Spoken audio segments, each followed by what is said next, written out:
Greetings, fellow YouTuber. My name is Tim.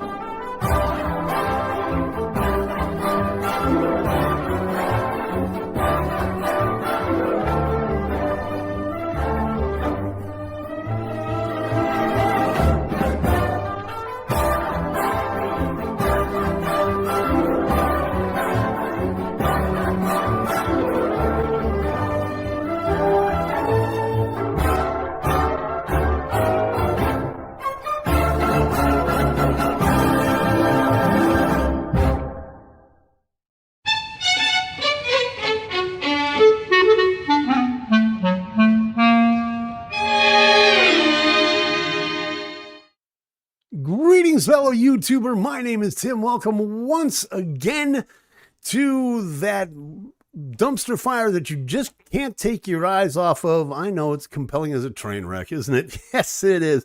This is GainerWorld Live. My name is Tim Gainer. Thank you so much for joining me, and thank you for being back with me. We took last week off, if you're a regular viewer, and I appreciate you letting me take that Friday off. Had to run out east, take care of a couple things. But we're back here now with sunshiny faces and all in our places, or however that saying goes, and we're ready to do this one more time. So yes, indeed, thank you for being here.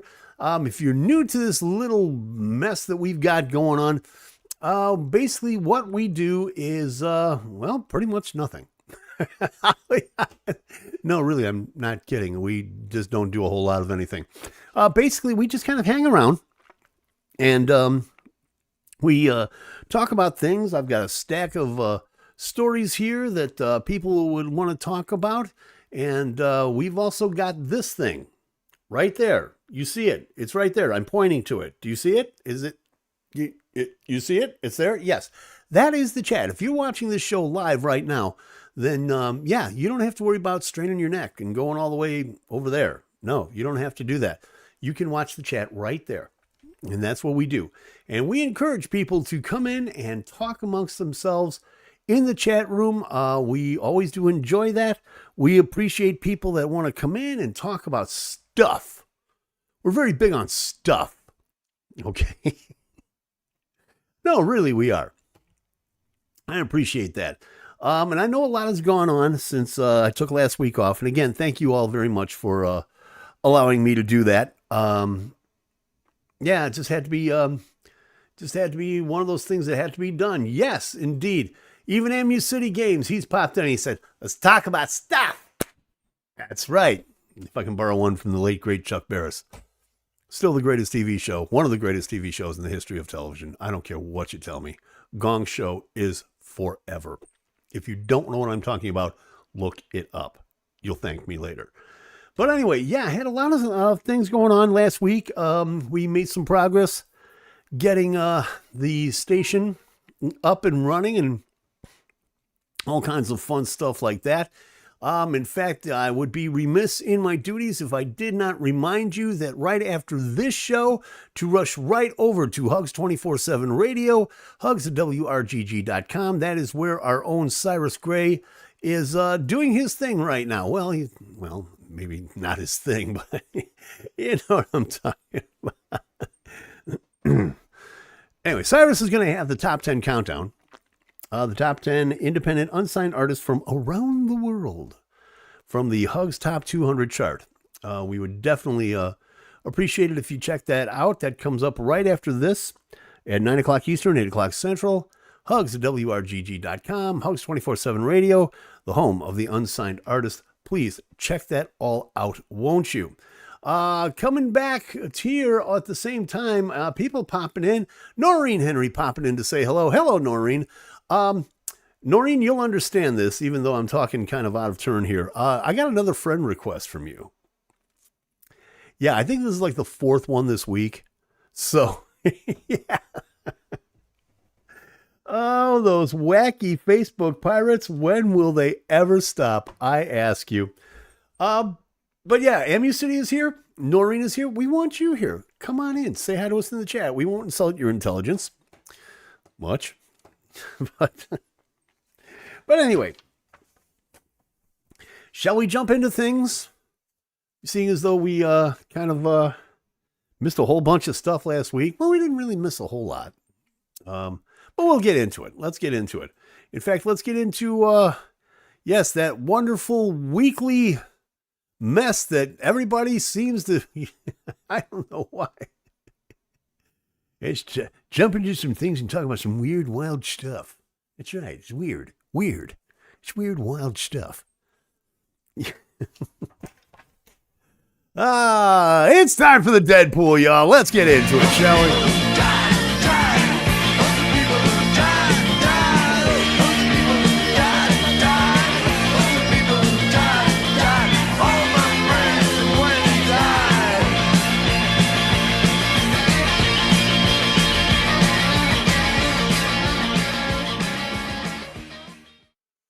Only one to speak of this week, but it's still a significant one nonetheless.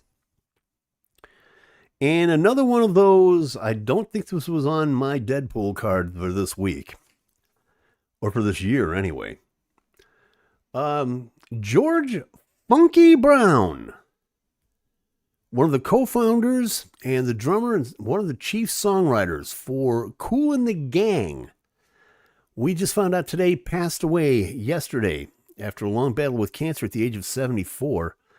Rep for Kool and the Gang confirmed Brown's death, according to Rolling Stone. In a statement that was shared with them, Brown's family asked that in lieu of flowers, donations be sent to the Lung Cancer Society of America in his honor. He was aptly named Funky for a reason, because the boy was funky.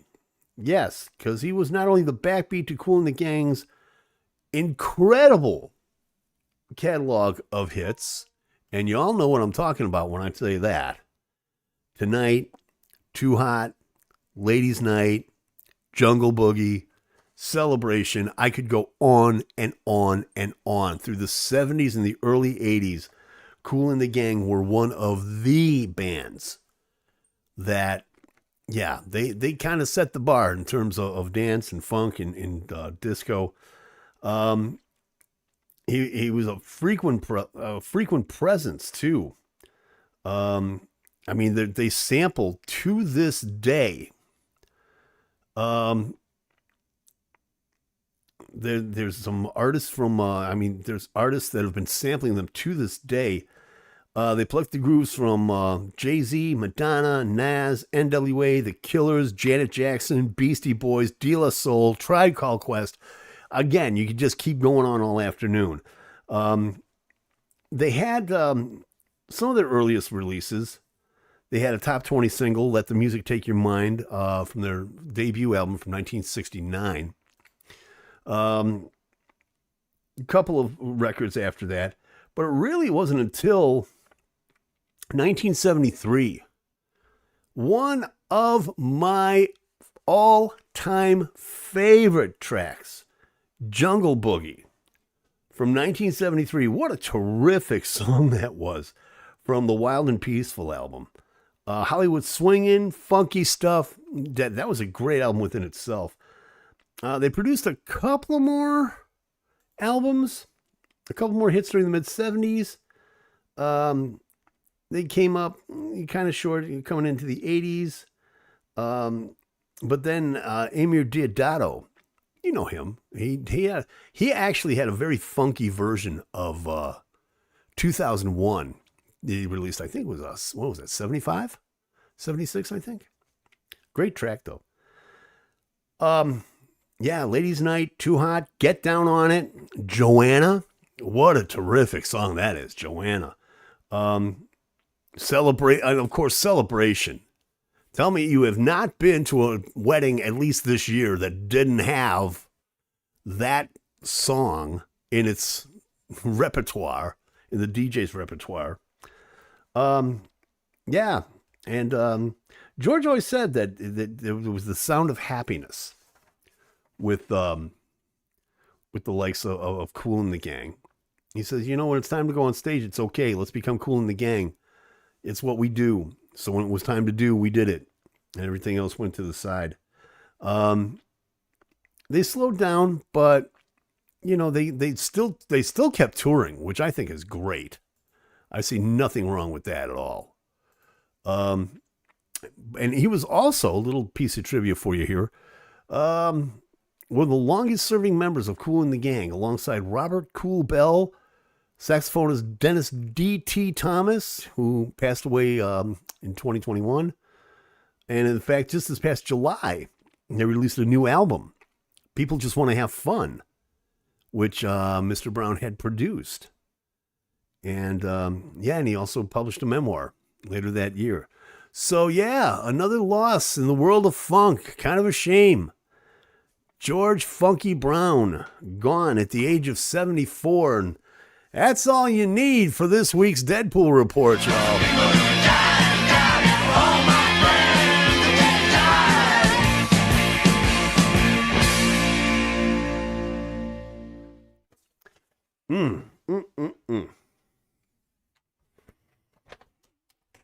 Checking the tote board here, only one big thing, and that is our own Cyrus Gray popping in to say, hey, you didn't answer the phone. I know, I'm doing this thing.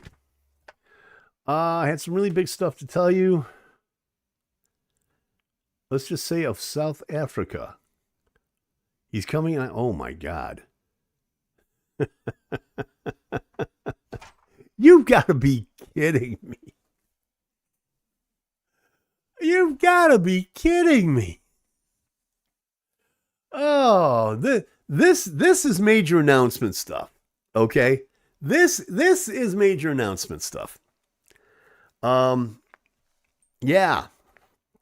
If you want to announce that, you know what to do. Okay? I'm just saying. Meanwhile, so confirmed today. Unbelievable. All righty. I leave you alone for 10 minutes. 10 minutes, I leave you alone. Look what you're doing. Don't believe this. So let's see. What happened while I was gone? Oh yeah, that ended. The SAG-AFTRA strike finally done. Having an approved and a tentative agreement ending the longest actor strike in Hollywood history. They approved a deal on a unanimous vote. And there's a deal, I guess part of the deal in this is that there's going to be a streaming participation bonus. Now, I have no idea what that means. But according to an email that was sent to the union members, this is according to Variety today, they've got that along with increases in pension and health contributions, which is important. Now that's important stuff. That much I can live with. And the union is saying the contract is worth about $1 billion in total. Poor babies. I mean, come on. Oh my God. The National Board approved its new contract with the major studios with an 86% approval vote, that is to say. And they sent it to the membership for ratification. At the press conference, SAG-AFTRA officials acknowledged they did not get everything they were looking for in the negotiation. They didn't get a share of streaming revenue, which, of course, union president Fran Drescher, the nanny, had made her top priority. But it does include a 7% raise in most minimums, a percentage that breaks the industry pattern. It also includes more than $1 billion in new wages and benefits plans funding over 3 years. And this is important. This is important. A new $40 million residual bonus. What does this mean? This means that there are going to be more residuals for the actors. I'm liking this idea. They wanted the full $40 million to go into a fund that would be distributed into a broad range of performers, but the studios would allow only 25%, only about $10 million, to go into the fund, and the remainder will go to the cast of streaming shows that reach a certain benchmark of success. Additionally, The Guild announced guardrails against the use of artificial intelligence, although it allows AI to be used to create digital replicas. This is the part that scares me. This is really the part that scares me. If actors are paid and give their permission, okay, yeah. So at least that's in paper. That's on paper. That's important. Let's see. So Fran Drescher, she scolded those naysayers. You people are dumb. No, she didn't say that. But she scolded naysayers on Monday and contrarians who criticized the union's new contract. She defended the agreement on a Zoom meeting for members on Monday morning, saying, and this is a quote, again, from Variety, from Fran, allegedly, "Sadly, there have been some naysayers who have exploited this momentum of ours."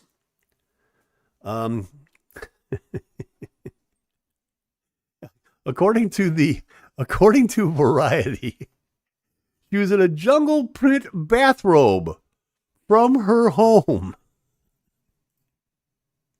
Yeah. Gee, did she have her stuffed toy with her? I don't know. It doesn't say. But, yeah, she said through the negotiation. You can't say that with a straight face. Union President Fran Drescher on a Zoom call with the union members dressed in a jungle print bathrobe. Fran, was this during the OnlyFans shoot? What is this about, girl? I mean, really?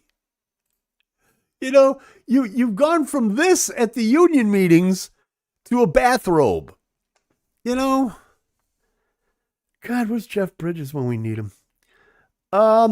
She said some people have tried to tear down what's being done in the negotiating committee. She urged the membership to listen carefully to the details if you haven't been poisoned by contrarians. She is alluding to, and I don't have a picture of her, but we all remember Justine Bateman, filmmaker, former Family Ties star. She apparently tweeted several criticisms of the AI provisions over the deal. That deal allows AI models to train on actors' performances to create synthetic or Frankenstein characters. Yeah, we're going to have to keep an eye on that, both within movies, music, TV, whatever. Actors will be able to prevent that only if the final output includes the actor's recognizable facial features, it says here, tongue-tied. So there you have it. It's over. It's over. By golly, by gosh. Yeah.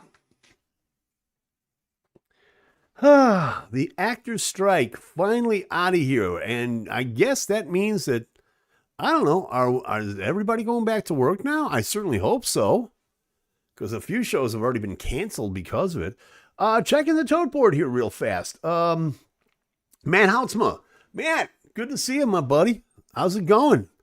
Down there in España, digging the, I don't know, what is it, 7 o'clock? So it's like, what, 1, 2 in the morning where he's at. So I'm sure that there's, I'm sure there's some libation. If I know Matthew. That's all good. Cyrus has an announcement. What is this announcement? Matthew Shaker has been signed on as the musical director for a full-scale theater musical show. Wow. Can't say as to who and what, but it's a real deal. Congrats, Matt. Wow, that's heavy. I'm digging it. Congratulations, dude. Our own Matt Shaker, the musical director for Hugs, is now moved. Well, I won't say moved on, but he's moved up. He's certainly moved up. I mean, anything from us is a move up. So, yeah, there's that. Yeah, congratulations, dude. I'm happy to hear that. That's a good thing. So that being said,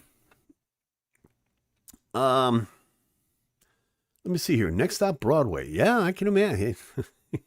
He's heading for Hollywood. So yeah, while we're talking about this, let's go ahead and check the Rock and Roll Police blotter. The first one, of course, this week going to Aerosmith frontman and man imitating your Aunt Kathy, who believes you really should be buying the healing crystals for your home. Seen here, he's, according to Entertainment Weekly, he is allegedly being sued for allegedly sexually assaulting a teenage model in the mid 70s. Okay, look. I don't care what you tell me. In the mid 70s, that was called Friday night. And I'm not saying it's right or wrong. I'm saying it is. But this is a complaint that was filed about a week ago. Pardon me. In New York, that claims that Stephen, quote, used his power, influence, and authority as a well-known musician to sexually assault the accuser, a lady by the name of Jean Bellino, in approximately 1975 when she was around 17. Okay, 17, that could be a little bit of a problem. That can be a bit of a problem. I don't care what year it was. This is the second time in the past year that Mr. Tyler, age 75, as seen here. Steven. Oh my God, man. He's been accused in a lawsuit of assaulting a teen during a decade when Aerosmith was ascending to rock stardom. I feel like Bill Curtis talking about the Aerosmith rock group.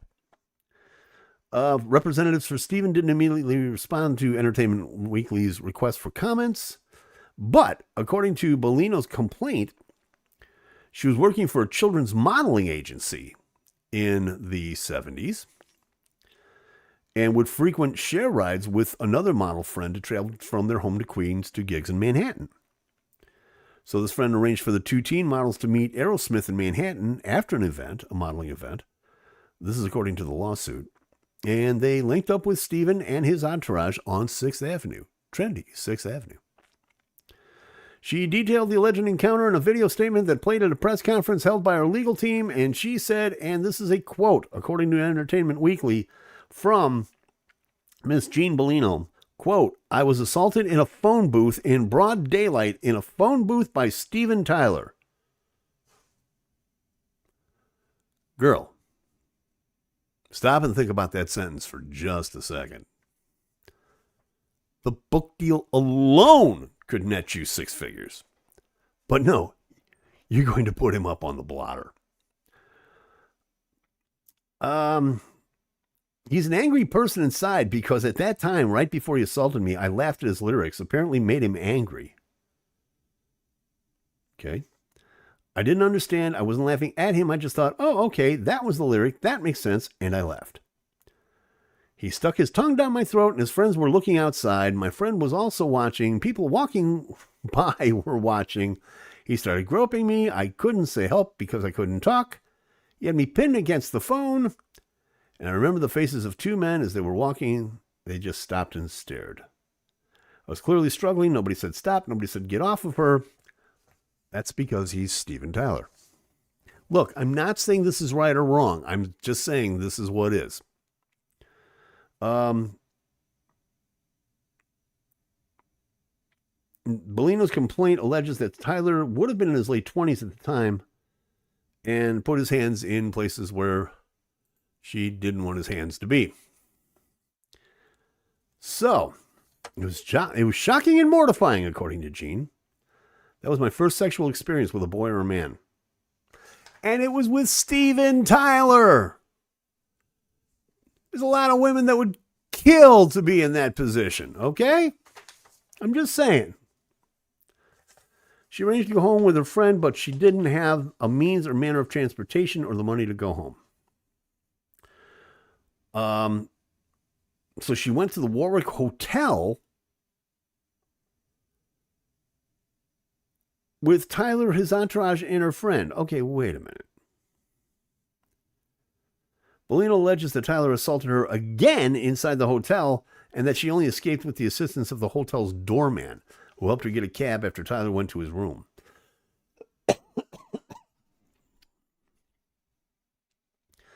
Bellino said in a video statement that she stopped eating after the encounter, causing her to faint and being taken to a hospital at one point. Amu City is stating the obvious. I'm sure that you were going to say something about love in an elevator. Yeah, it's too obvious, but I'm pretty sure we know where the inspiration came from.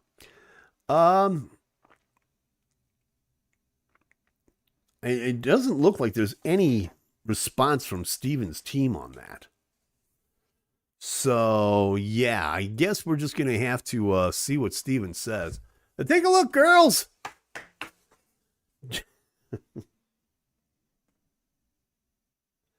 Gene Bellino did it with that. Oh, I don't know about that, Amu City. I don't know about that, Steve. No. You have to remember the lines from Love in an Elevator. You have to remember the opening sequence of the video for that, where the young lady walks in and, "Good morning, Mr. Tyler. Going down?" So yeah.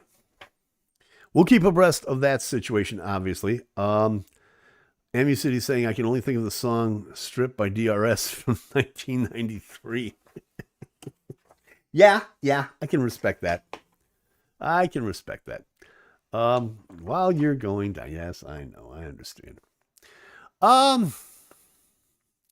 Speaking of people going down, and again, taking a look at the rock and roll blotter, this just came out from Rolling Stone today. Accordingly, there's a new lawsuit against Sean Diddy Combs, or Diddy, or P. Diddy, or Sean, or whatever we're calling him this week. According to Rolling Stone,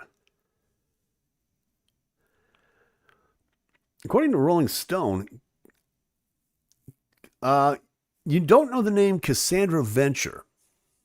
I beg your pardon, Cassandra Ventura. Let me get that name right. Cassandra Ventura. You don't know that name. But you do know her as R&B singer Cassie, who, by the way, was in a relationship for a while with the Did. And she has filed a lawsuit, and again, this is according to Rolling Stone, alleging that he raped and physically abused her over the course of a decade. The suit, which was obtained by Rolling Stone, claims that the abuse began in 2005, when Sean allegedly began to ply a then 19-year-old Cassandra Ventura, he said tongue-tied, with alcohol and drugs. And she also accuses the Diddy of beating her and forcing her to have sex with male prostitutes, while she claims he filmed while masturbating. Okay, this just in, Diddy's a freak. In 2018, she alleges that he raped her after forcing his way into her home.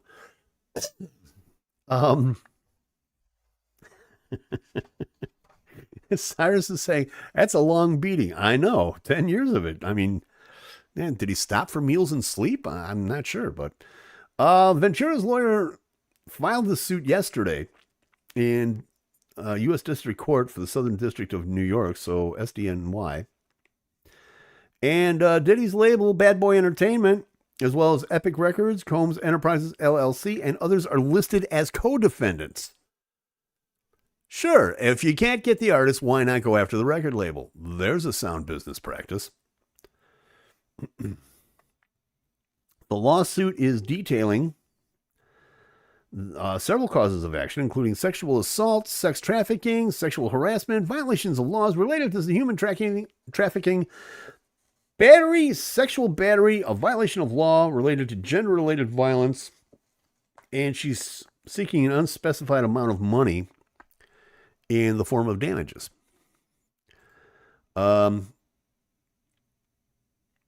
She said in a statement, quote, after years of silence and darkness, I'm finally ready to tell my story, to speak up on behalf of myself and the benefit of the other women who face violence and abuse in their relationships.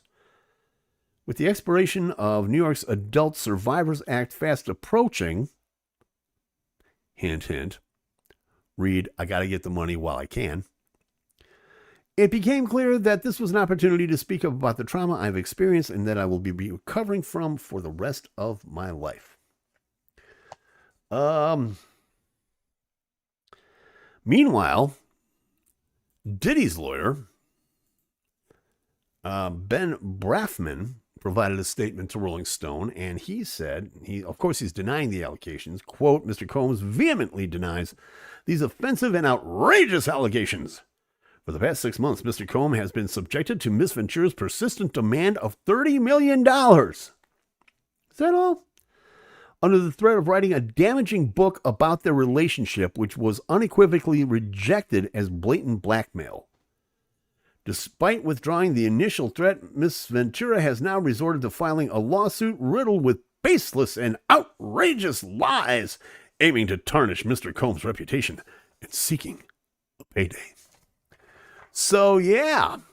We shall see what we see in terms of what we see with the Didster and with Steven Tyler. Checking the tote board before we take a break here. He associates as Elmer Fudd. And last I read, animated artists are not subject to legal law. Okay, yeah.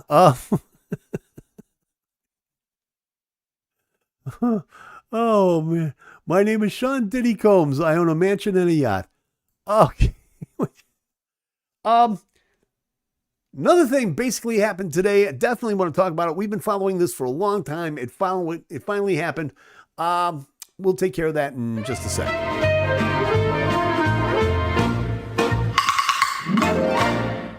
This is Classic Christmas. I wish it could be Christmas forever. It's the most wonderful time of the year. Here comes Susie Snowflake dressed in a snow white gown. Playing your all-time holiday favorites restored from the original vinyl releases, this is Classic Christmas.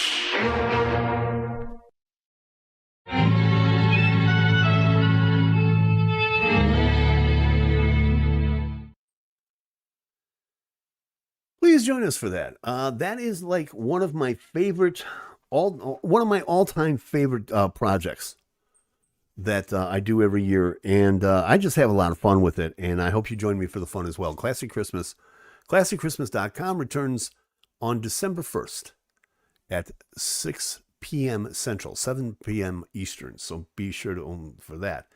B12, Miss, D3, Hit.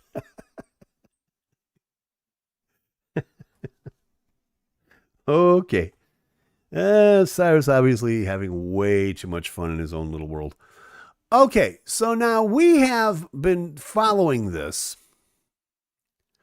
for several months now. And if my occasional guest co-host, Chris King, is watching, he will be very happy that this happened today, because this means this is the last time that I'm going to be able to bring up this subject. I am talking about today was the day of the release of Dolly Parton's Rockstar album. Now, if you're a regular viewer to this show, if you're a regular listener to this show, or a regular viewer, you know why there's a vested interest in this. And it's simply because the story, I'll give you the backstory real fast. She was inducted into the Rock and Roll Hall of Fame last year. She didn't think she deserved it. And so her stance was, if I'm going to be in the Rock and Roll Hall of Fame, I might as well earn it. So she assembled quite a cast of people to do a rock and roll album.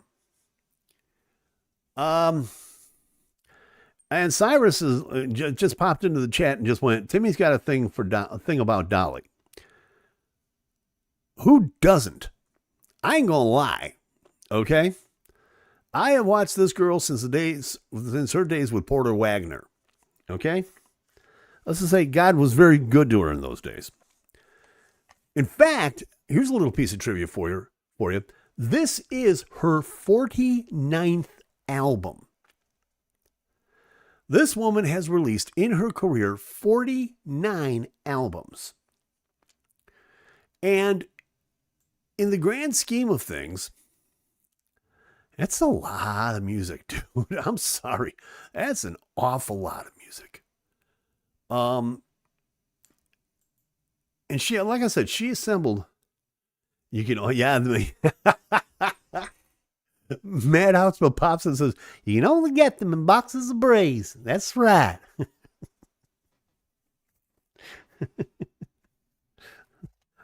Put it right next to your box of Shake and Bake.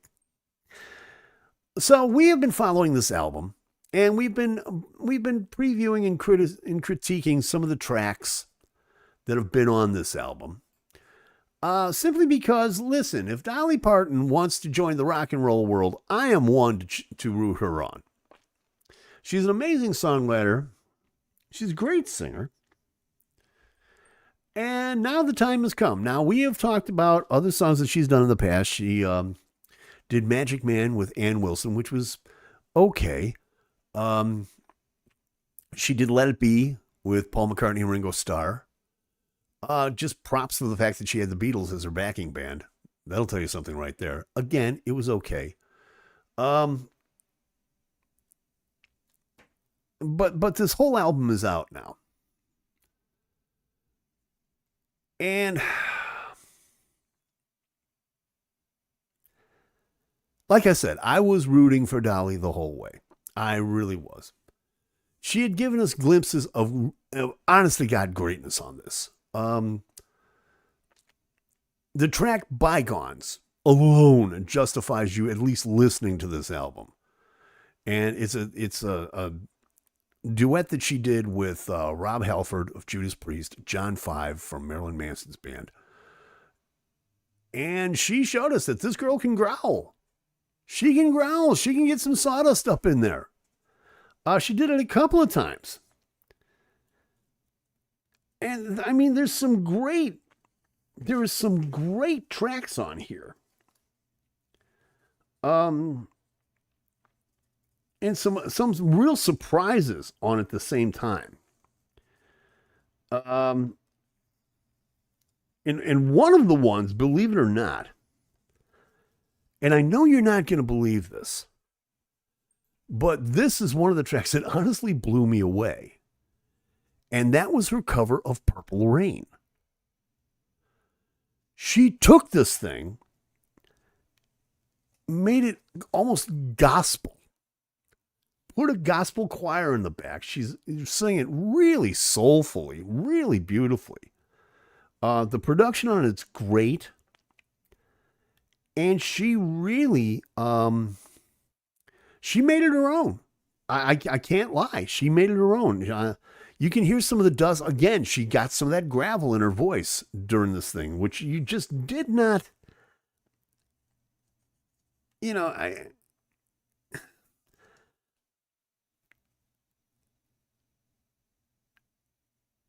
apparently, I don't know. It's kind of like she originally, I guess she didn't get it when she originally heard it. Or I don't know if she had a different idea, but she really did a great job on it. Another one she did, another great one. I'm just going to kind of go through some of the songs because there's like 30 songs on this thing, and I'm not going to critique all of them. And we've done some of them here already on the show. But she did a nice version of Open Arms. Steve Perry was with her from Journey. The vocals are nice, and you can tell she kind of felt this one when she was singing it. But I'll be up front. She could have done without Steve. She could have done this without Steve. Steve just kind of was there for filler. And I don't know, you could just tell that, the chorus, the background vocals, just a little too lush. But overall, she did a great job with this. Again,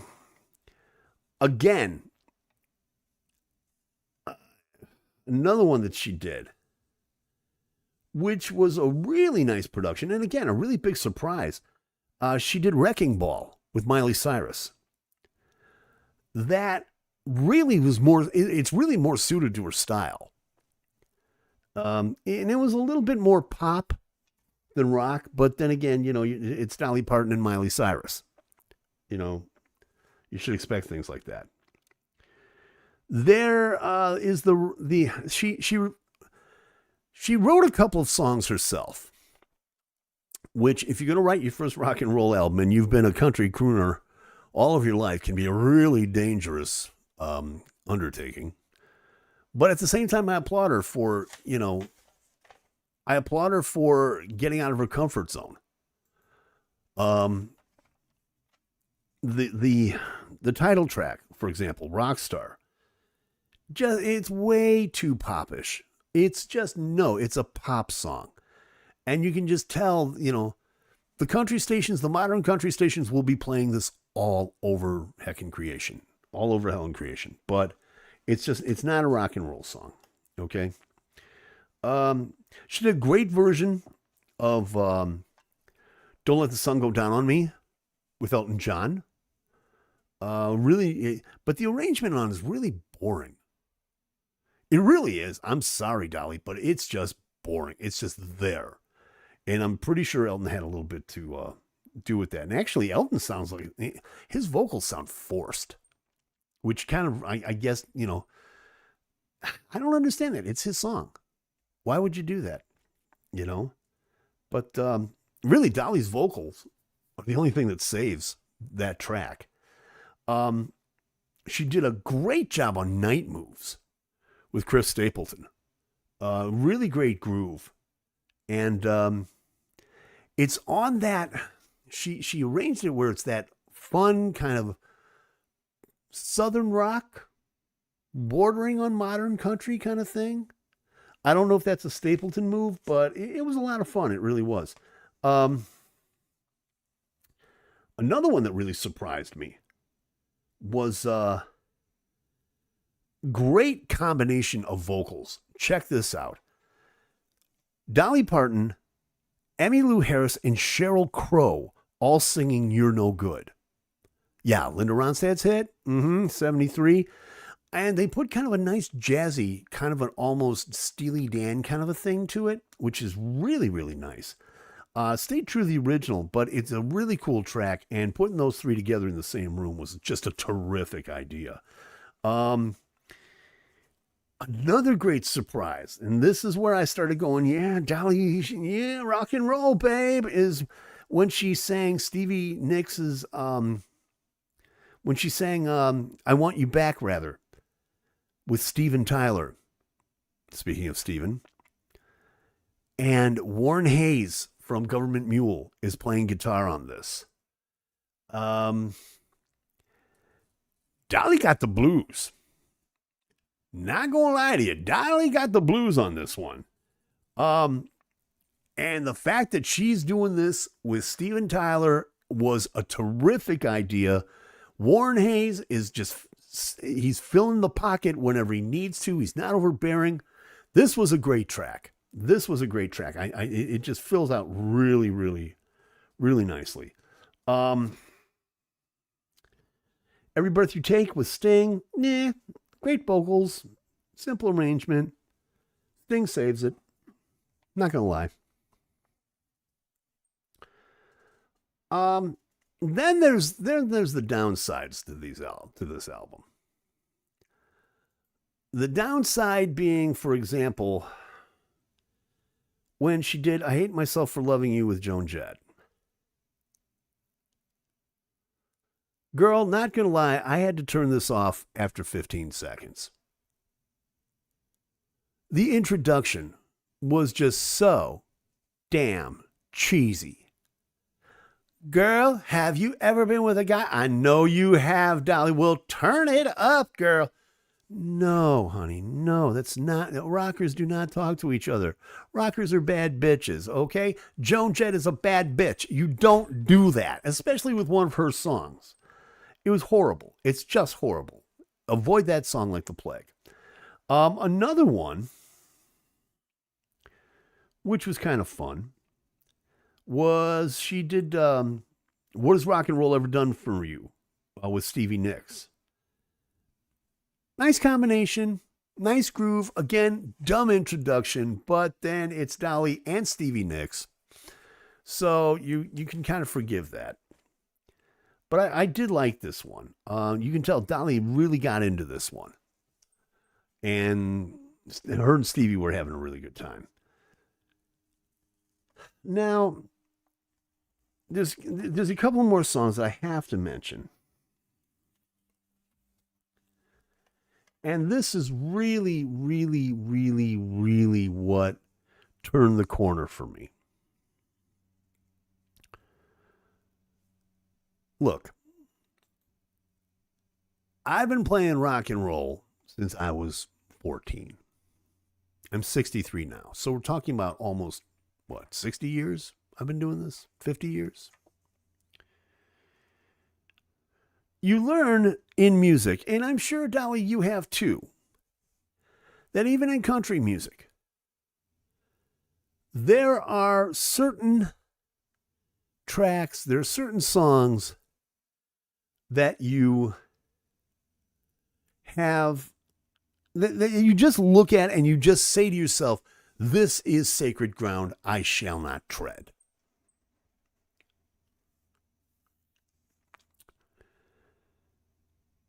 And you took two of these songs and tried to make them your own. Honey, no. No. The first one was Stairway to Heaven. That's right, fellow YouTuber. I said Dolly Parton singing Stairway to Heaven. And she brought in Lizzo. And Lizzo, of course, brought in her magic flute, soften flute. No, really, there's just some things you don't mess with. And this is one of them. Okay? You put a nice arrangement on it in the beginning, leading up to that second part.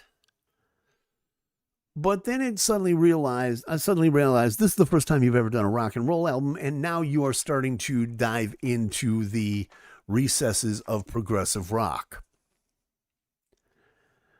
Yeah, no. This is like a salesman at a pet store who deals with cats suddenly walking into the tiger's cage. You just don't do it, okay? Little baby steps. You put in gospel type background vocals in it. No, honey. It's, it was okay until you got to the ending. And it was just not only, it was sterile, it was bland, it was you screeching country girl trying to sound like Robert Plant. No. And your band, as good as they are, even the guitarist, while he's trying to play this track, is going, why am I doing this? Why am I desecrating a beautiful song like this? No, that one was a definite no for me. The other one, and I'm sure if you've looked at the track list, fellow YouTuber, you know where I'm going with this, is, yes, she attempted to play Freebird.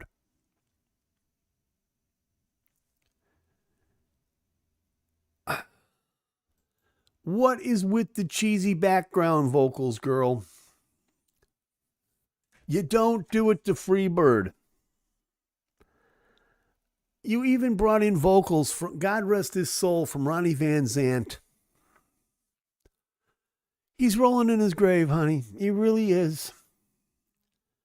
He couldn't save this. Okay? Even though. Now there's good news and bad news at the end. The good news is that, yes, before he died, Gary Rossington actually did the solo for Freebird. The bad news is that she started singing over it. I understand it's a Dolly Parton album, but Freebird is meant for one thing and one thing only, and that is to rock your ass off. Nobody cares about your singing when that solo kicks in, girl. I'm just here to tell you right now, okay? Like I said, I really, really, really wanted to. I was with you all the way, Dolly. I was with you all the way, honey. I wanted you to come out of this rocking your socks off. But at the end of the day, it's a Dolly Parton album. And that's not necessarily a bad thing. Don't get me wrong. It's not necessarily a bad thing. There's some great tracks on here. And there's a couple of times that you really stepped out of your comfort zone. But at the end of the day, it's a Dolly Parton album. And I love you. And you're one of my favorite singers. And you're one of my favorite writers. But overall, Gainer's pick for Dolly Parton's Rockstar, 3.5 out of 5 stars. I'm sorry. You tried. God bless you for trying. Yeah. Some great, some not so great, some absolutely dismal. But it's a great Dolly Parton album. And I'm sure, something tells me Rockstar is going to be a single. And it's going to make it on modern country radio. I can almost feel that. Because it is that kind of vibe. Is it a rock and roll vibe? No. But it's Dolly. It's Dolly. Checking the toad portal, because I know I've been talking a lot of stuff. Do I smell plastic burning? I don't know about that. You know what? I may have had a thing for Dolly about 30 years ago, says Amu City, but now it would be equal to checking out one of those $5,000 adult dolls with the amount of plastic involved.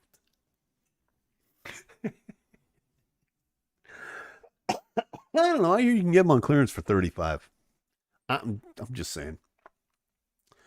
Having a release named Natural is ironic in this case.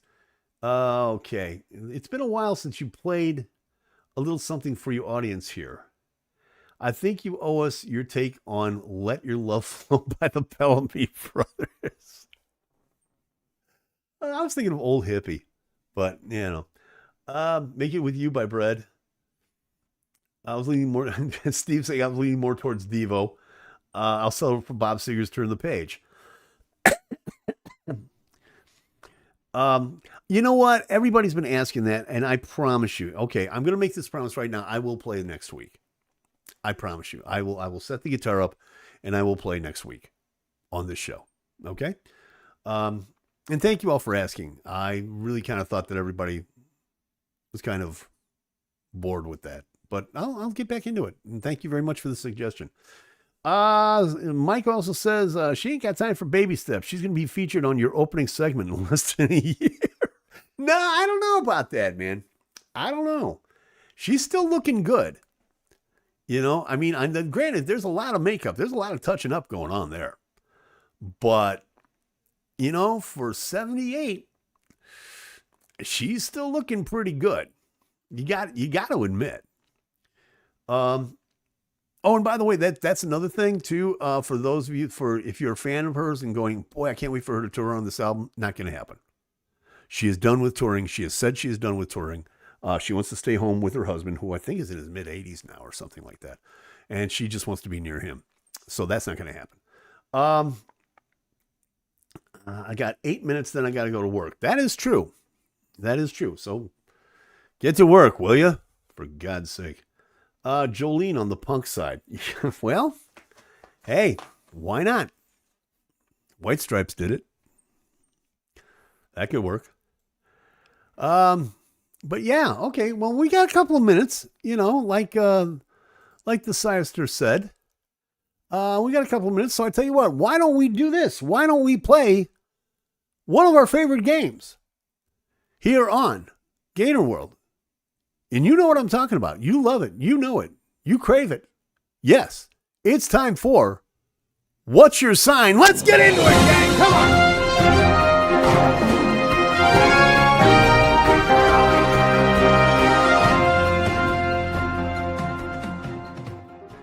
You know what's even funnier? Is when you play the wrong intro. Let's try that again, shall we?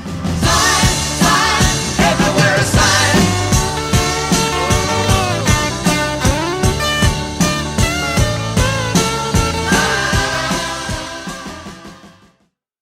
Can you tell it's been a long week? He takes 1 week off and he just goes straight to hell. My God. If you ever see the sign, please be very careful because the sign has sharp edges. Please do not touch the sides of the sign. Do not touch the edges of this sign. You have been warned. Our pals at Woodrow's in Austin, Texas, are environmentally concerned. They want you to save the planet because it's the only one with beer. I'm not saying they're wrong. Really not saying they're wrong. Another sign in Texas, in an open field. Little warning sign that says, warning, don't cross this field unless you can run it in 9.9 seconds because our bull can do 10 seconds flat. What I want to know is who timed him. Think about that. Oh, and by the way, speaking of the cows, please close the gate. Please. You guys been leaving it open. You know, the rats are getting in. Just no good. So I'm telling the cows right now, please, cows, please close the gate. Okay? Don't have to tell you again.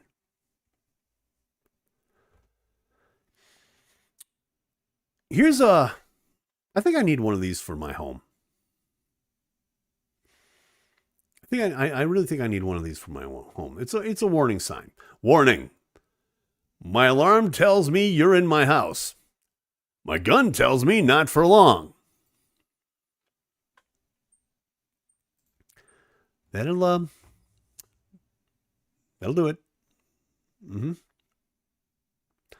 Couple more here.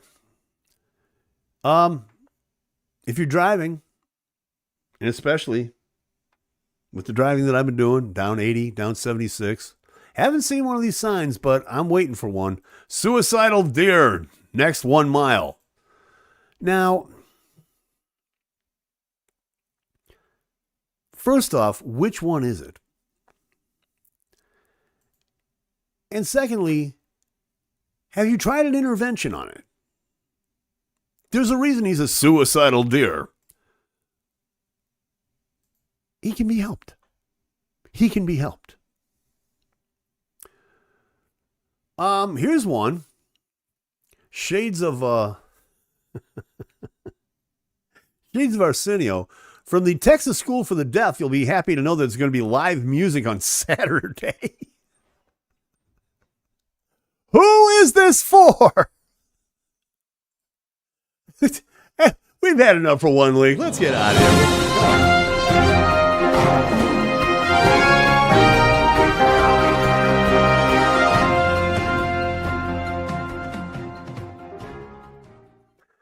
I'm not even going to try to correct it. It's time. I tell you what, it's time to get out of here. As you can tell, we're going to go back and maybe make some corrections.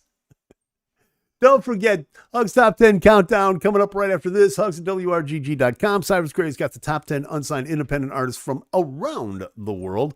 I want to thank you so much for being here. I appreciate it more than anything, and I thank you for letting me take time off. That was very kind of you. I will be back next week, though. I will play, I promise, and we'll go from them. Until then, again, thank you very much. I appreciate it. Be good to yourselves. Be good to each other. My name is Tim Gainer. Don't forget, we're on the drive for 500 subscribers because I'm a lonely, desperate man. Thank you. We'll see you next week. We out. Bye.